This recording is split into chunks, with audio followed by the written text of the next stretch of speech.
Zee 24 तास एक पाऊल पुढे। मुंबईतल्या इतरही काही महत्त्वाच्या घडामोडी पाहूया राऊंडअप मध्ये।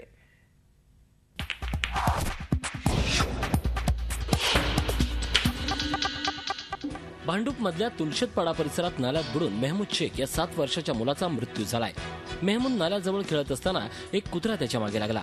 कुत्र्याला घाबरून पळता पळता मेहमूद नाल्यात पडला आणि प्रवाहाबरोबर वाहून गेला। अग्निशमन दलाच्या जवानांनी त्याला 3.5 तासांनी बाहेर काढलं, पण हॉस्पिटलमध्ये नेण्यापूर्वी त्याचा मृत्यू झाला।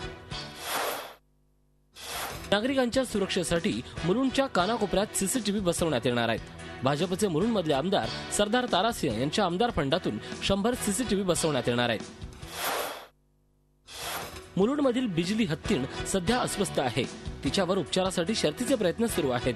मुलुंड राज इंडस्ट्रियल इस्टेटमध्ये राहणाऱ्या रमादेवी गोस्वामी या महिलेनं 40 वर्षापूर्वी आंध्र प्रदेशातून या हत्तीणीला मुंबईत आणलं होतं।